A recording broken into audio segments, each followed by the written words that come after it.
Okay, we are on with Amanda Lederle here. Okay, the introduction.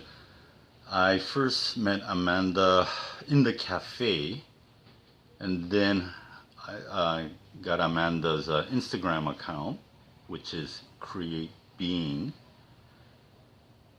and I observed Amanda's work, and I thought, wow, I initially thought that you were a fashion designer, but after having spoken to you over the telephone, you clarified it. So I thought, yeah, the type of business that you have is very interesting. Okay, Amanda, please tell us a little bit about yourself growing up. Like, where did you grow up and how did you grow up and so on? Sure. So I grew up in Toronto, and pretty much in like Scarborough, North York area. And I grew up as an only child and lived with my grandparents and my parents. Okay. So, well, what was your education? I went to school at Brock University for film studies. Or what inspired to what inspired you to study film? Oh, I was really interested in how film production or how films were even made. I was really fascinated by how people wanted to tell stories and all of the different pieces and the people that came together to create this generally 2-hour film, and was really fascinated by lighting and like the choices, like why someone would choose to show this angle through the storyline or through this perspective, or like I said, or even like the lighting, like why they chose those things to create the story that they wanted to tell. Mm-hmm.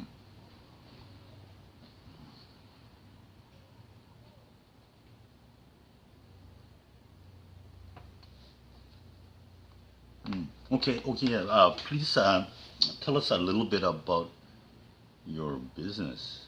Yeah.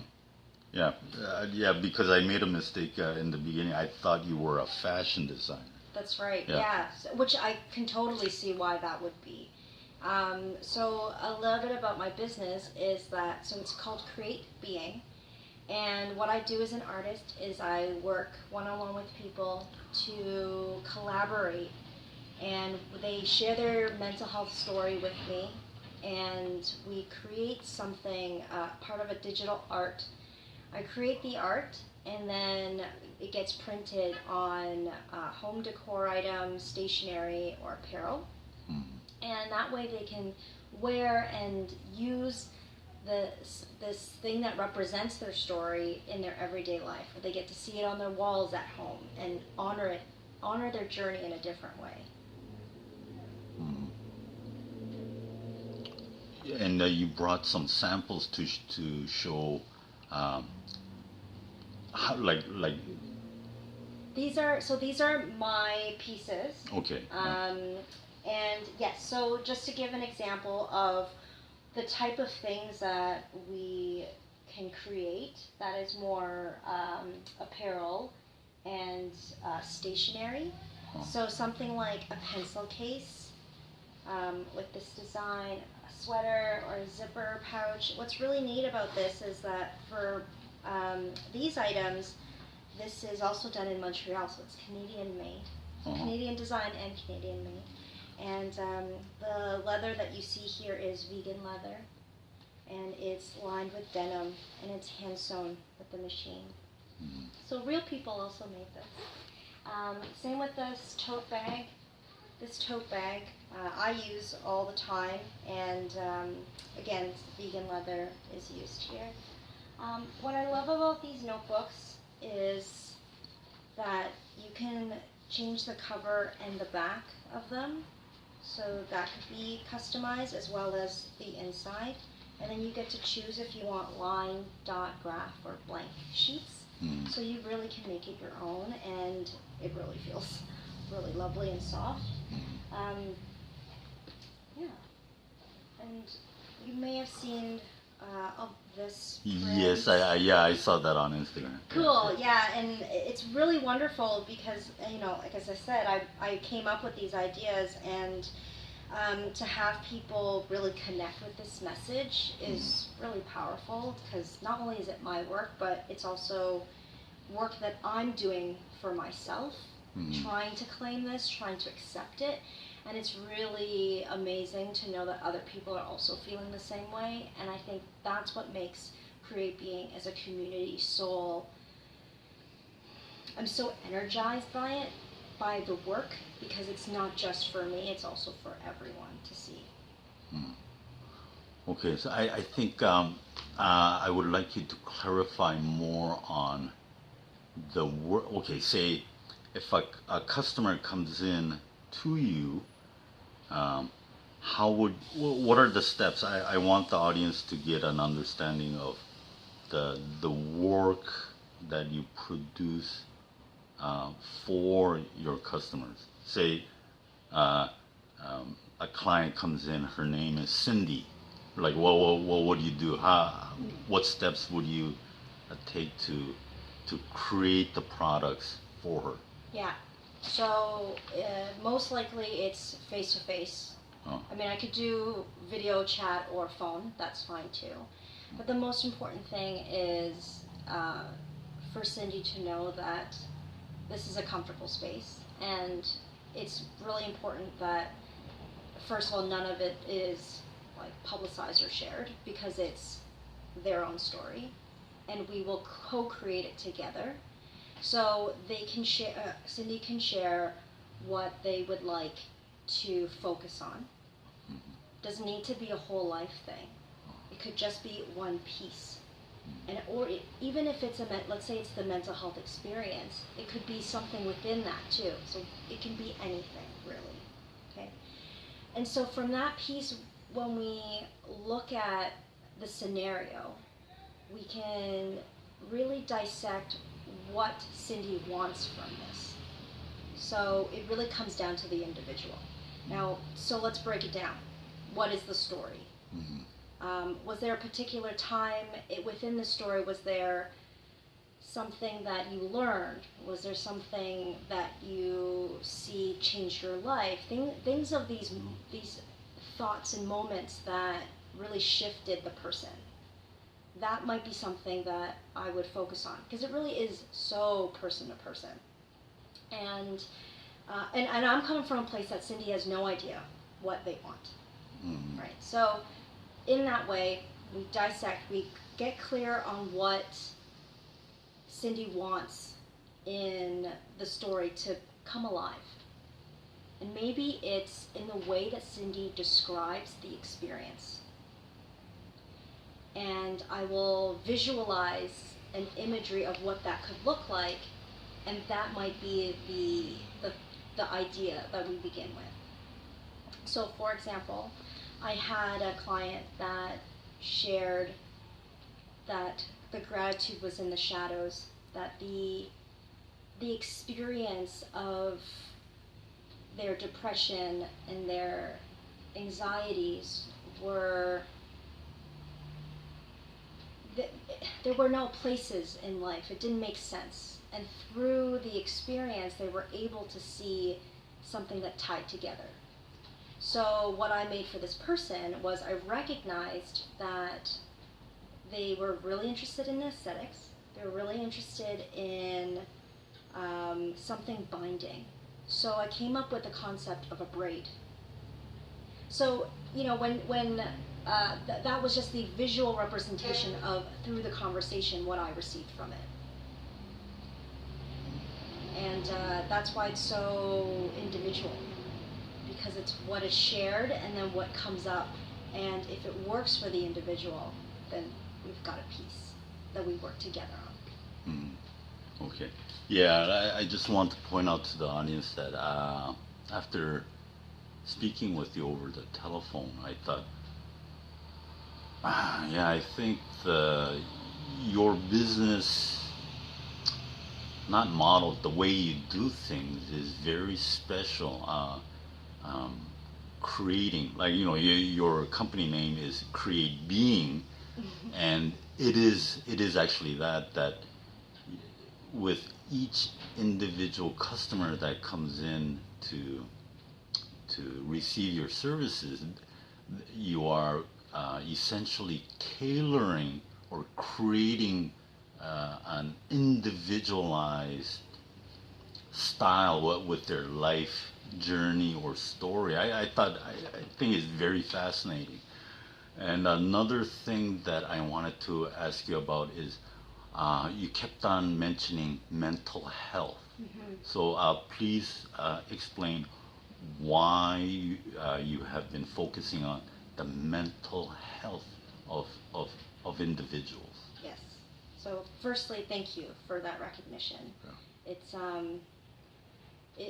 and I so I'm glad you asked that, because for me, this really started because I went through my own personal experience with mental health, and I was diagnosed with depression and anxiety, and I took a year off and realized that where I was seeing my life, where it was not where I wanted it to go. And I wanted to be able to express myself. I wanted to feel like I was part of the mental health community, because that's where I saw myself now. And so I decided to make this something that we can all do together. You don't have to have had an experience to be a part of this, because you're honoring who you are ultimately. And I think that we don't always get to do that, and when we do, it might not even be with another person. And I think what I recognize is one of the important things is community, and being with people and hearing different perspectives, and just like in storytelling or in film, seeing the different angles and how someone sees something may not have been something you would have realized, or could have even been a reality for you. And what a shared experience to be able to come together and share that with each other. Okay, usually I don't do this, but I'm going to insert myself in this. I believe that almost everybody in this world suffers from mental health issues these days. And like my interviews with Dr. Ken Fung, performed every Thursday. Yeah, I think it's true. Like almost everybody in this world suffers from mental health issues these days. The pressure, it's the societal pressure, money pressure, whatever. Okay, to keep focused. Okay, now your future endeavors. You have been doing this type of work, and how long have you been doing this? Almost a year now. Okay. So,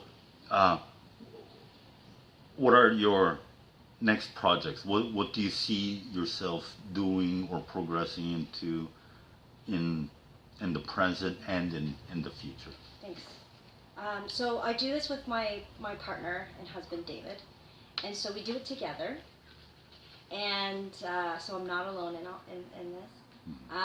And our goal for this year is to do more community engagements. So that includes workshops, that includes being out in the community, because we just want to connect with people and we want to expand. We have different ideas, but right now we have a workshop coming up for Staple Studios. We have one coming up with Cam H. We have some youth organizations we've connected with, so that's coming up. In addition, we also have a calendar that we've been putting out for the year, and I update it every month, and it's like $20 to free events in Toronto. We try to keep it low because we want to make it accessible, so I really look for $0 ones, and I put it on the calendar for people to go to, and it's everything in the same theme of creativity and mental health for self-expression. Yes.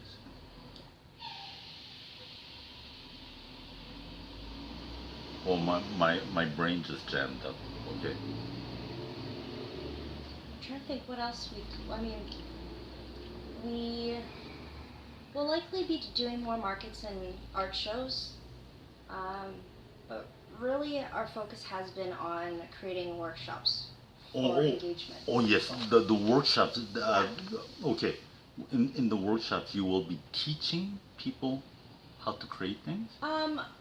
Guiding. Uh-huh. We'll be facilitating. Yes.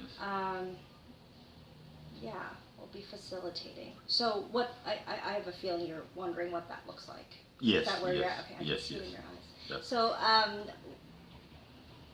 the main goal for everything that we do is creative expression.